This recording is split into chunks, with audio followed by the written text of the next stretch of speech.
Good morning. Welcome to Village in Motion. Today is Friday, October 12th, 2018, and we're not really shaking, rattling, and rolling here this morning, nor are we going to be next week, but we're going to be preparing for such an activity if that should ever happen to us again. We are here in the studio this morning with three individuals who are going to help us prepare for a potential earthquake. And from my left here, I will introduce to you Courtney Arroyo, who is with Fairfax County Emergency Management, as is Donald Willis. Morning. And we have our security manager here at Green Spring, Janvier Beniakrou. Did I get that close? Yes. Okay, good. Welcome. Thank you. Thank you. So on the 18th of October, we are going to have an earthquake drill, not only in Fairfax County, but all over the southeast.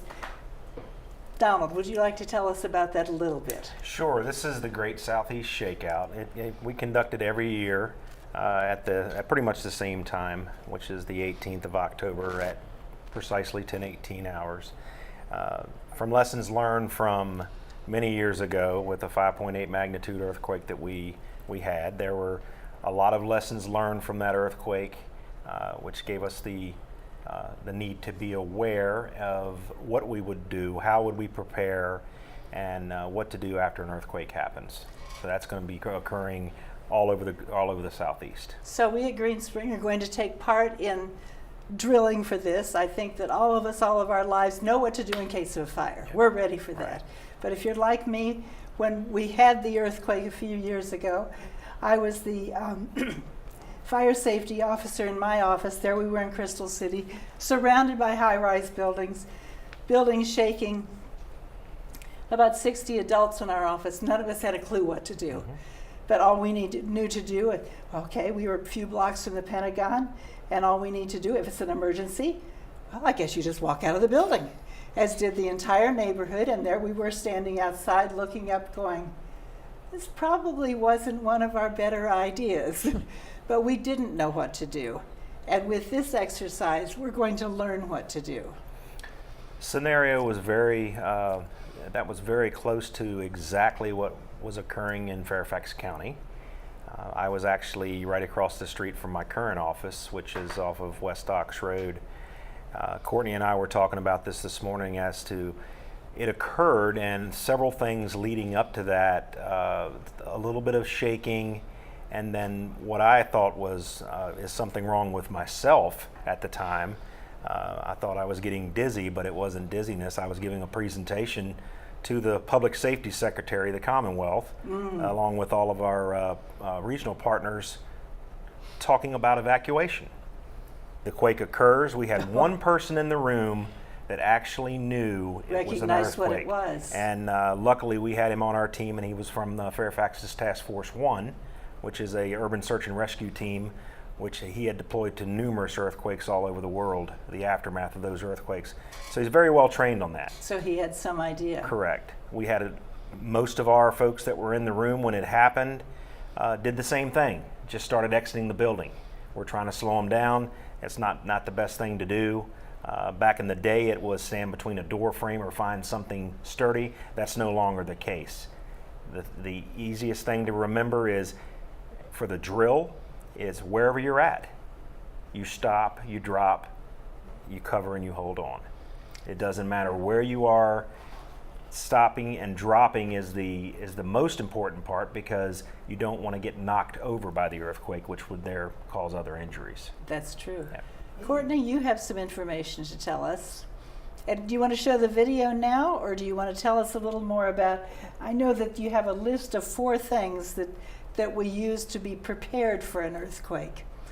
Yeah, so we did put together a video because everyone has different abilities, and you might not always be able to drop, cover, and hold on, as Don said, particularly if you have any prosthetic limbs, if you've had any recent surgeries, you might not be able to get down on the ground, or if you can get down on the ground, you might not be able to get back up. So we put together this video so that we can help individuals adapt for their different abilities.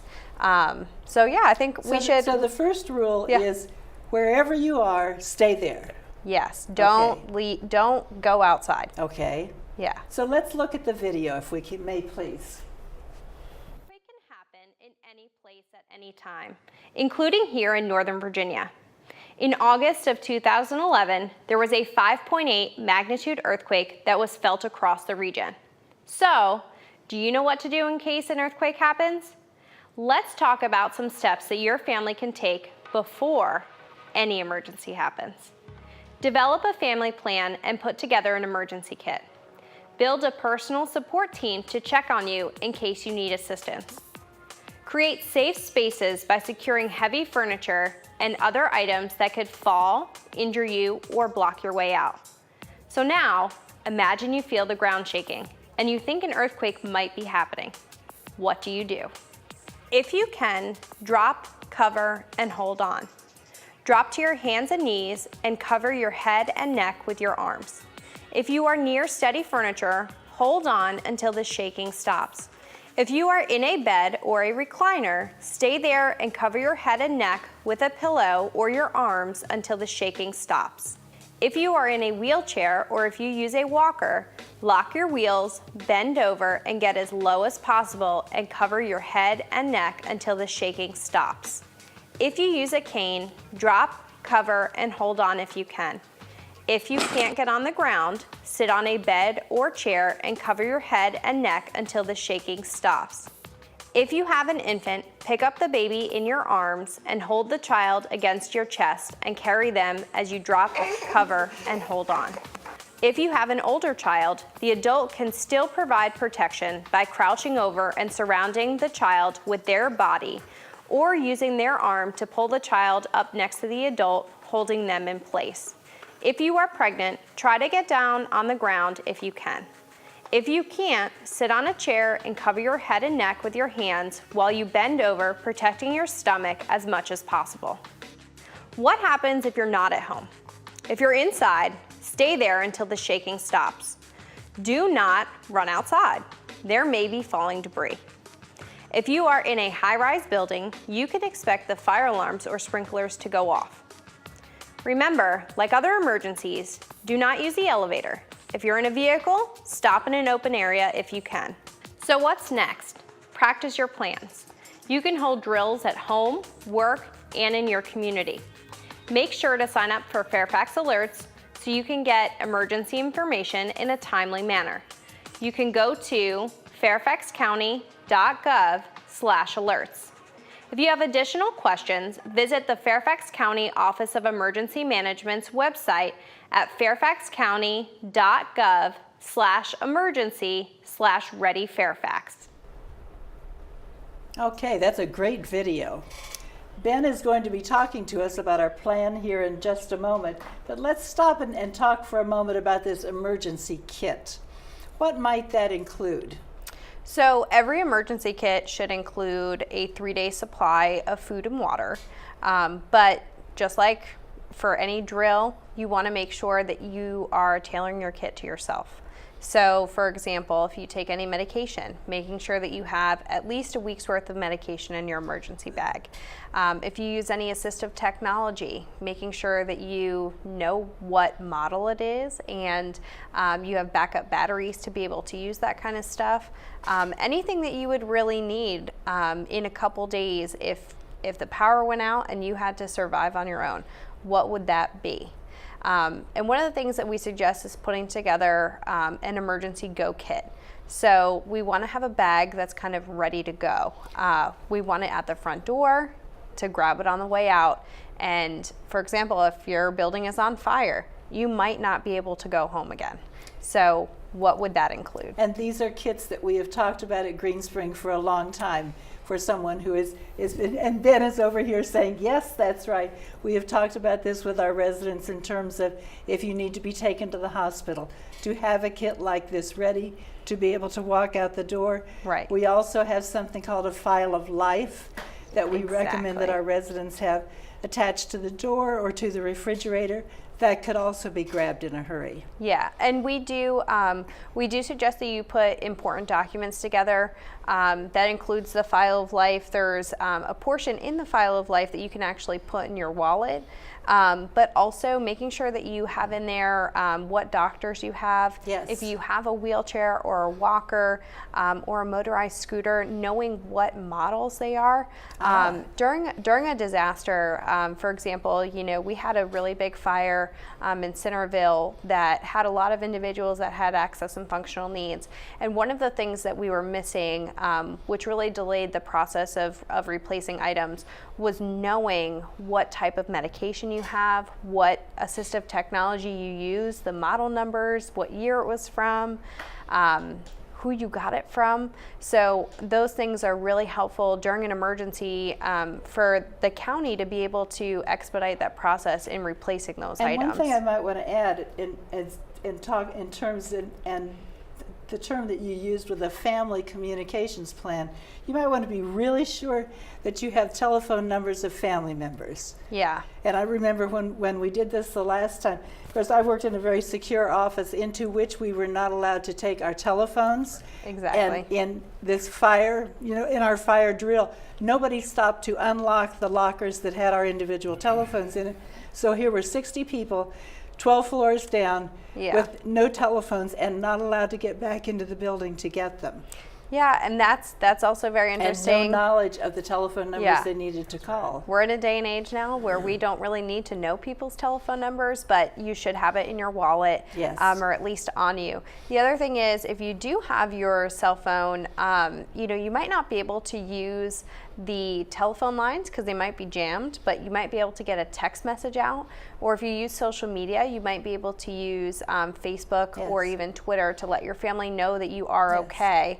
And those, although everyone has a different preference of whether they use them or not, Facebook does have a check-in app. So if you are pinged in that location, it will ask you, do you want to check in to let your friends and family know that you're safe? So physically protect yourself, stay where you are, but in case you have to leave, have things ready to go. Absolutely. Okay.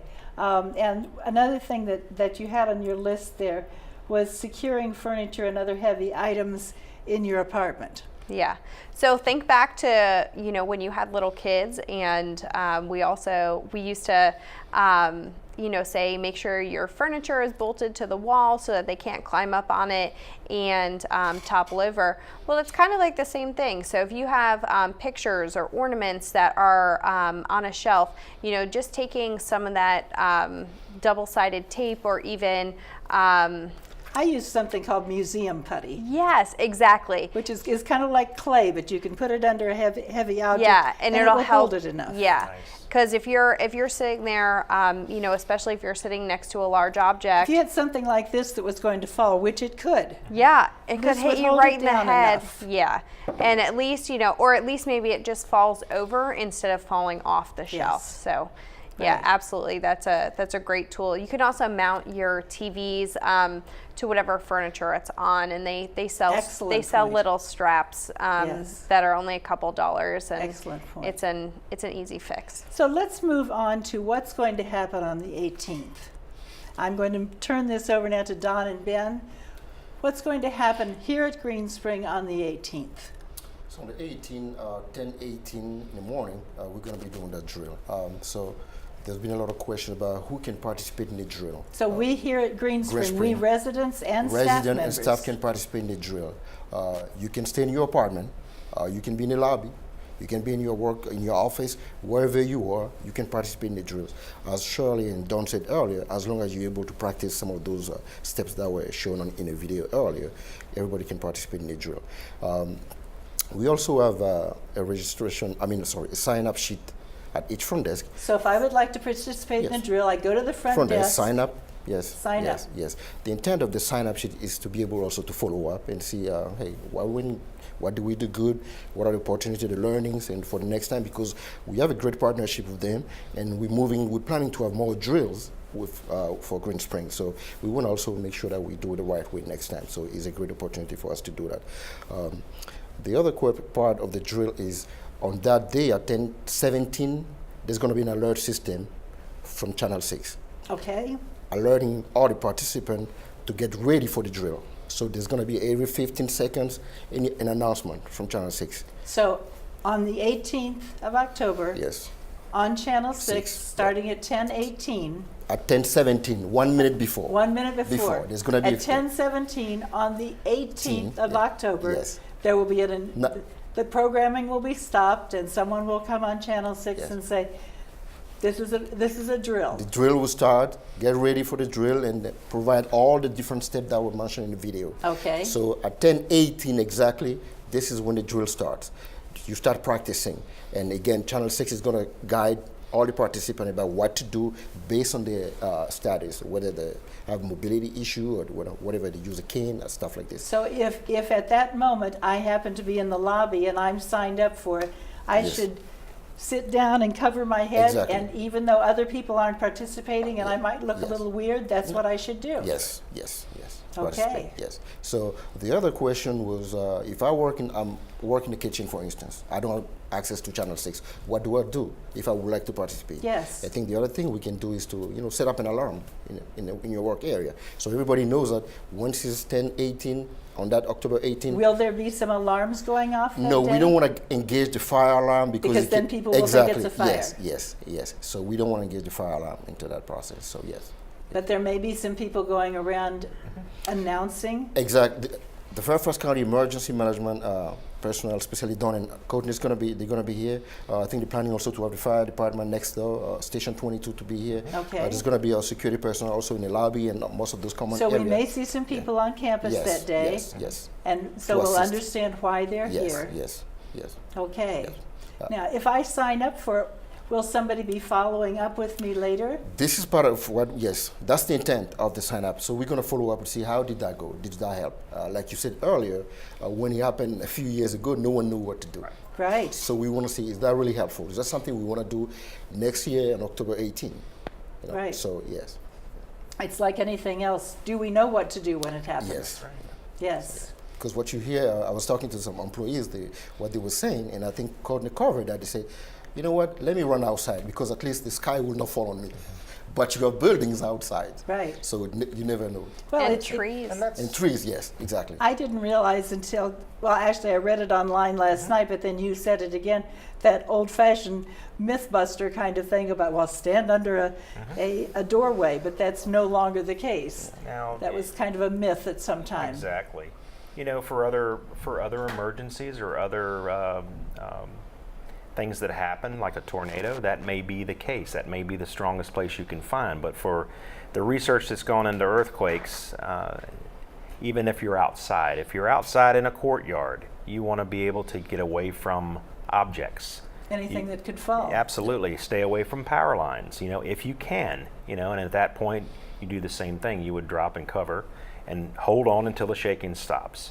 And then from there, you have notifications. We've even done verbal notifications as we're having our drills. The beauty of this drill is it can be done anywhere you're at. I mean, it can be done. Which is what happens in real life. That's it happens correct. Yeah. wherever you are. Right, and what we suggest with our partners, every agency in Fairfax participates in this.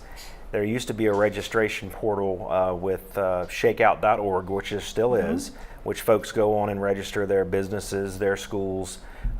What we do with our county agencies from the Office of Emergency Management, as we work through our risk management division, and we inform already through messaging this week that there's no need for them to sign up each individual agency, that we are registering the county, and then we have an after action system in place, which is one link with a couple of questions, basically what went right, what went wrong, and what can we do in the future to correct those Good. areas of improvement. And I can share that link with you here as well. So what if I were in a car during an earthquake? in a car, you don't want to get out immediately. Stay in the car. Stay in the car. And again, the interesting thing about in an automobile is you may not even know that the earthquake is occurring because Interesting. you are on rubber tires, and a lot of times you're looking around and seeing things that are happening, but there's nothing going on inside the car because you're stabilized.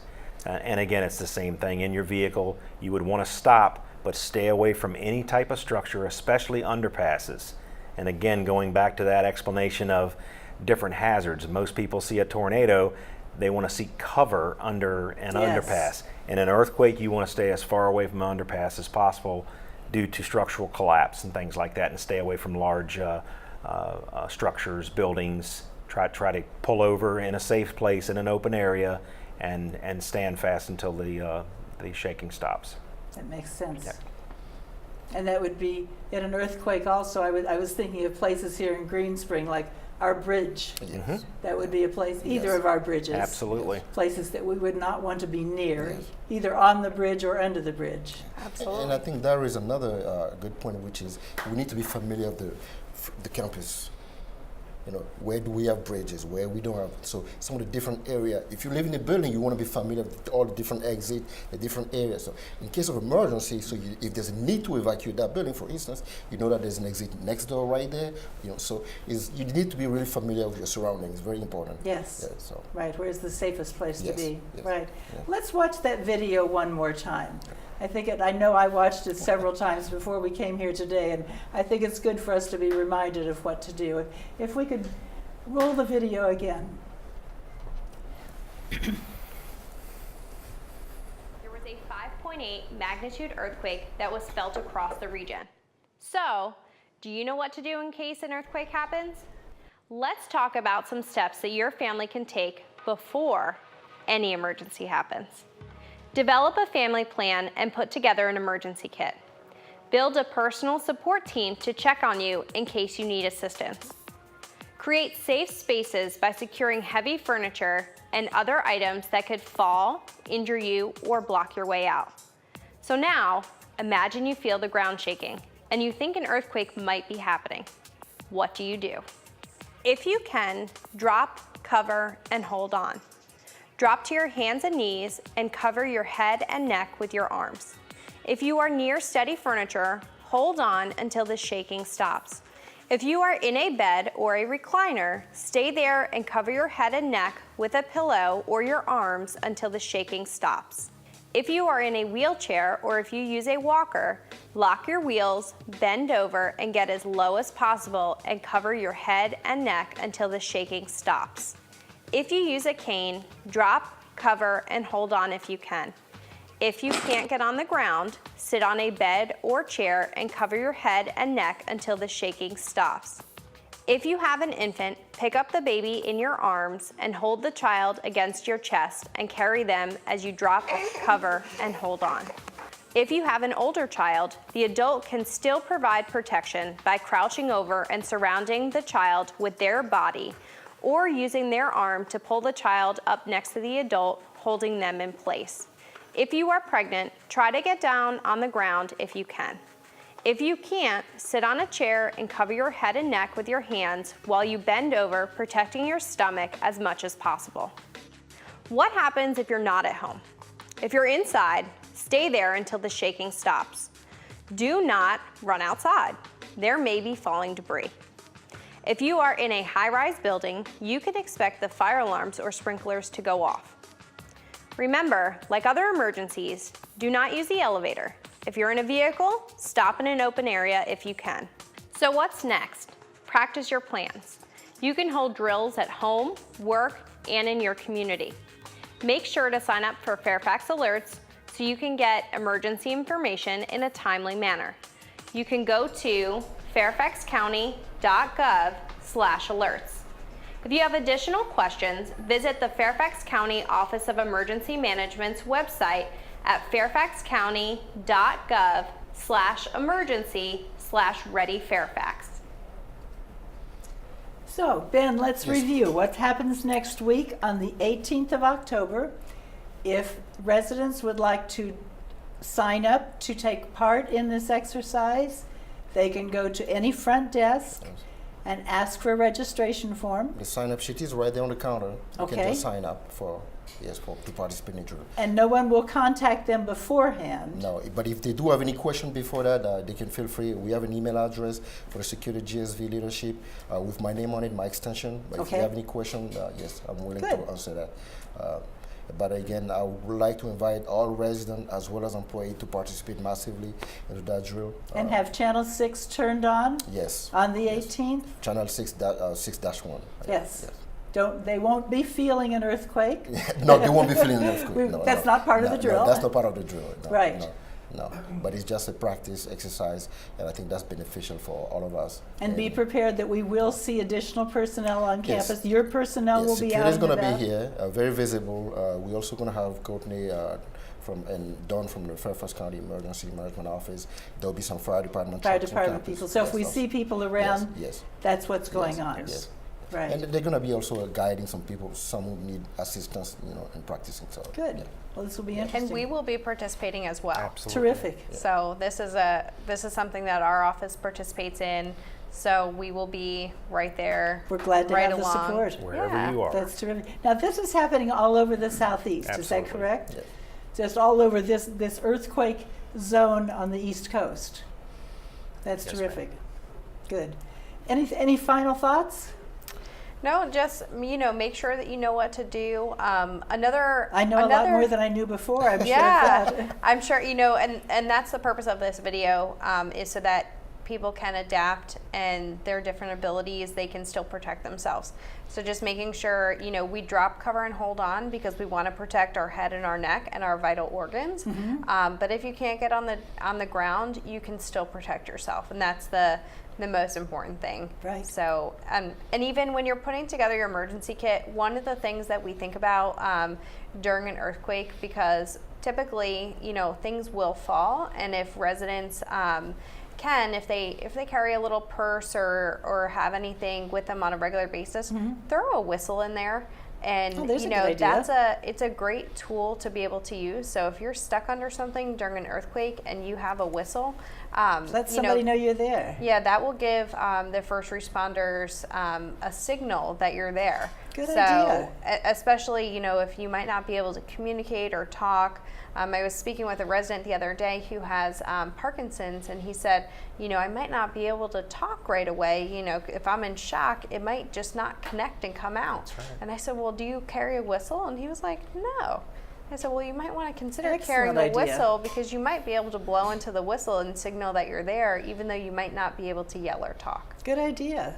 That might be a good giveaway for Yes. some one of our activities here. Yeah, and for me, that's very important because having people like Courtney and Dawn, they really specialize in disability area. I think it really meet the need of a lot of our residents right here. Yes. So this is a good partnership for us, especially Yes. at Green Spring. Yeah. And people, resident garden We have a lot of people who can't exactly, speak loudly. Yes. Absolutely. So when some of those emergencies occur, how do they react? What do they do? Yes. So I think that's where the expertise come in play Yes. to really support us. Yes. So again, like I said, there's a lot of And even if you had an emergency button, Exactly. it might not be working, Yeah. but a whistle. Yes. Yeah. Yes. Like Good I keep idea. saying, this, for me and my position as the Access and Functional Needs Liaison for our agency, this partnership is a dream come true for me because I really want to make sure that everyone, regardless of their abilities or disabilities, knows what to do. So giving these tips and tricks is just something that we want to, get out to the community. And Green Spring is a great example of how we can get that information out and get residents involved no matter You're the right where they person in live. the job. Don, any final words? You just remember, something occurs, whether it's we get the audible alert or the time frame that we have at 10:18 on the 18th of October. Just remember to drop and/or lock, cover, and hold on. Okay, good. And sign up for Fairfax Alerts too. That's our county's free public alerting system. Okay. So you can get weather and traffic and emergency alerts to your cell phone on a regular basis. So if you might not be getting the information if you're not near a TV, it's a great way to stay connected and know what's going on. Sounds good. Thank you. Ben, any final? Yes, again, please make sure that we all participate into that exercise on the 18th. So I'm expecting, a lot of residents, as employees, family members, those who are going to be visiting that day at that time. That's a good please, idea yes, also. Participate. Good. Yes. I'm going to stop by and sign up on my way home. Thank you. Okay. And we have a few announcements before we leave today.